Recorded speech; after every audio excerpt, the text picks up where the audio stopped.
Peter is writing to this early church. For the church now, the community of faith, is in a hostile world. And always looking at the church, what are they about? They're not to be trusted. Oftentimes the church had to go through trials and tribulations, some being killed and all those kinds of things. And Peter says, don't worry about the harm that may come to you if you're doing God's work. Be positive. You are a witness to the world. The church is a little different today. I don't think the church sees a suspect, although some may. I think the world sometimes sees the church as not important and pushes us to the side. And sometimes that's because of our own apathy and our own witness. But I'll come back to that. But the world will always look at the church and what's the church doing? Because the church is an embodiment, if you will, a visible symbol of Christ and what Christ is about. And so Peter says, don't worry about what harm comes to you, just be positive and share the good news. For you see, as human beings, we will encounter some suffering. One, on a human level, we will suffer because we're human. Ill health and cancer and heart problems, setbacks, broken hearts from broken relationships, sometimes disagreements with family. It's not always health, but jobs and the economy, and there's always some suffering we're going to do. But he said, even in suffering, if you put on Christ, if Christ is in you, you still are blessed. Sometimes we Christian folk today forget that we are blessed. Even in the midst of hurt and pain, God is with us. I told you I'm writing a dysfunctional family book, and one of the things in my family is that when trouble comes upon you, you fall apart. Not that some of us can't cry and complain and stomp on the floor. God doesn't mind that. It's the giving up. It's allowing this negative stuff just to overtake your life. You've got to pick yourself and go on. We've got to be a witness one to another. Maybe be a help of lifting one another up off the ground. He said, but our witness is to do good. Is to do good in the world, to be positive in the world. Are you, like me, tired of the negative stuff that's going on? It's in politics. It's in the business world. It gets itself into families and homes and statistics and all that. I'm tired. I'm just tired of the negative stuff that's going on. And I think Peter was trying to say to the church that God had placed it in is that you be positive.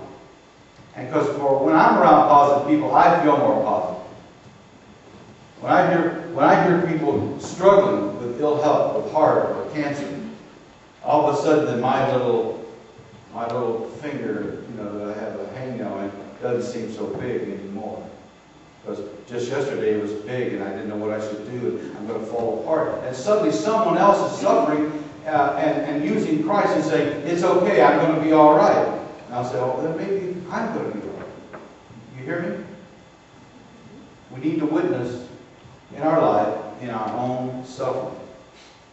How many times I've shared with you from this pulpit before, how many times have we walked into a hospital room, into a nursing home, when someone is hurting and suffering near death, ready to take their own breath, and how we're going to help them, and we walk away more lifted up than we came in. Because, why? Because they're using Christ as they're ready to take their dying breath. And I've said before, in the midst of funerals, when it's my time to go, I want to go just like that person, with dignity and hope and strength. Be able to see before your closing eyes, the glory of God coming at you, and maybe you already begin to have a little vision. I've seen people in the hospital, and you wonder who in the world they're talking to. You wonder who they're grabbing toward, And there's something about that.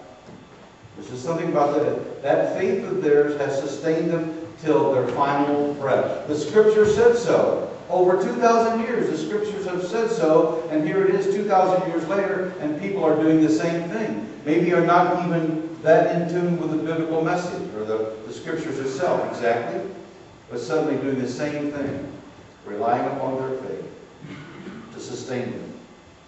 Doctors and nurses and family members will come out of that hospital room or nursing home room and beginning to say, what is it that they have? And all we can say is they have faith. So Peter was right on the human level. Just be yourself. Allow Christ to be in you and still count it as blessed. Now, we'll also suffer, Peter says, and not so much maybe in 2008. To some extent, but not like they were doing it. They were suffering because of their faith. You proclaimed Christ, you were thrown out of the existing church at that point. The Roman Empire didn't want to have anything to do with you because you could be trying to take over the government. You were trying to push the king out to the side. And so the church was seen as suspect. He said, even if you come to harm because of your good works and because of your good word, you still are blessed. In fact, almost Christ-like. But Christ suffered because of his love and faithfulness to God and his ministry to the people. And so that's what we Christian people are to do. To go and do good works. We are to go and to share our faith. I like the part, Jim, you read, be ready to show a good accounting for that hope that lies within you. And so we need to be prepared, of course, by reading of scriptures and by sharing and so forth, ready to tell another person why we are the way we are. Because if we live with our heads held high, and if we're trying to do good works, not worrying about what we get back, but what we give, then God is blessed. And people will always want to come and say, how do you do it? Be ready. With a good accounting, with that faith and hope that lies within you. What we Christians sometimes do, I hate to say this out loud, we become negative. We'll say, well, no wonder you've got problems. You're stupid. You don't follow Christ. You're not in church. And that's really a positive. It said, be ready to give account of the good faith that's in you with a good conscience, with gentleness and kindness. Because that, for me, that always gets my attention. I don't know about you, when somebody's yelling at me and have their finger in my face, telling me what a sinner I am, it backs me up against the wall, and somehow the stubbornness that I've developed over the years, it just bounces off me and back onto you.